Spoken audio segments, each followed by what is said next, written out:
So whether you're a supporter or a critic, you've probably seen actions from Donald Trump that are, well, hard to explain with just normal political analysis, right? So today, we're going to dive into a source that takes a totally different approach. It uses a psychological lens to try and make sense of it all. And let's be super clear from the get-go. The point here is to explain, not to excuse. It's about understanding the why behind the patterns. All right, so here's how we're going to break this down. First, we'll touch on that core idea of explaining, not excusing. Then, we'll dig into what the source calls the formative wounds of his childhood. From there, we'll see how that built a specific playbook for life. After that, we'll look at the myth machine, how the brand was created. And finally, we'll wrap it all up with why this psychological model is considered predictive. Okay, first up, explaining, not excusing. So you might be asking, why even bother with a psychological lens?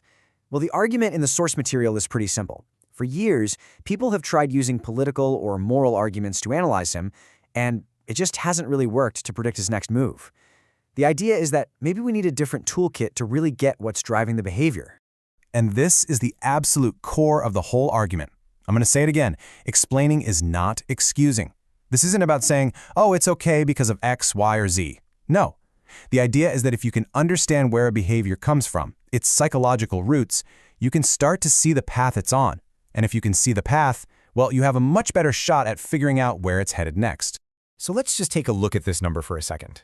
Over 30,000. That's the number of documented false or misleading claims during his presidency, tracked by the Washington Post.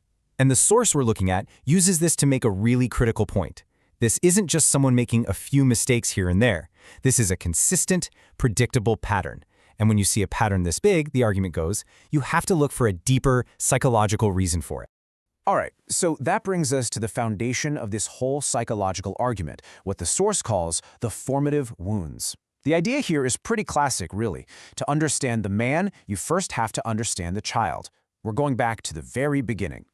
Now, this timeline points to what the analysis identifies as two really critical events.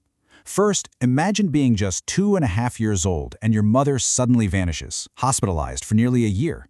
This happens during a key developmental window for a child. And then, at the same time, the main figure left in your life is your father, Fred Sr., who is teaching you that the world is a brutal place where you have to be a killer to survive. It's a potent combination. So what's the psychological fallout from that? According to this analysis, it leads to something called dismissive avoidant attachment. That sounds clinical, but here's what it means in plain English. A child in that situation learns a very tough lesson. My emotional needs won't be met, I can't rely on anyone. So what do? You adapt. You learn to suppress your emotions, you avoid getting too close to anyone, and you become radically self-sufficient. It's a survival mechanism. And this quote, this really gets to the heart of the argument. Think of those survival skills we just talked about as a kind of psychological operating system. The source argues that this operating system, the one built by a toddler to survive an emotional desert, was never updated. It's the same program, just running on much, much more powerful hardware. And as the quote says, that program is being executed by a septuagenarian with access to the nuclear arsenal.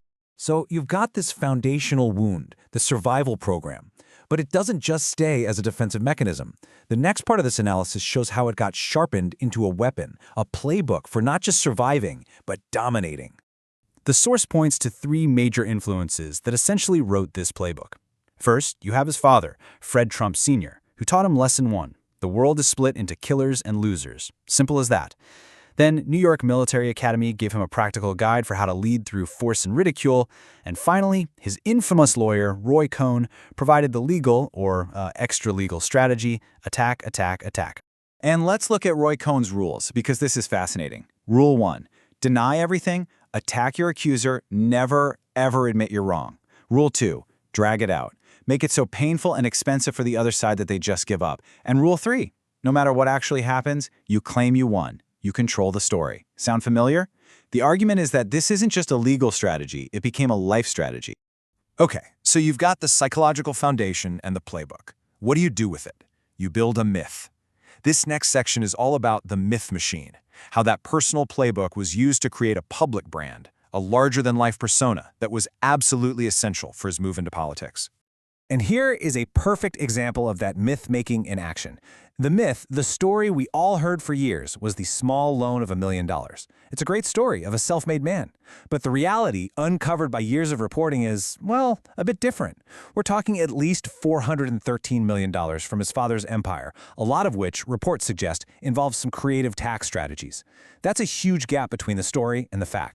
By the late 90s and early 2000s, his business career had hit some major bumps. Bankruptcies, failures. The brand was tarnished. And then came The Apprentice. This show was a game changer. It basically edited out all the failures and presented this perfectly crafted image of him as the ultimate decisive CEO.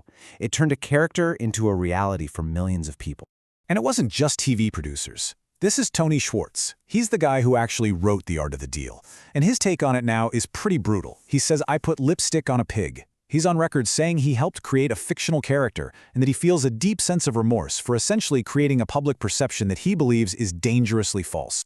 Okay, this brings us to the final and maybe the most critical part of this whole analysis. This is where it all comes together. The argument is that because these psychological patterns are so deep-seated, they're not just useful for looking backward. They are, according to the source, predictive, because they are essentially unchangeable. And the metaphor the source uses to explain this is just incredibly vivid. It says that his core traits, things we might see as flaws, aren't just cracks in the wall that you can patch up.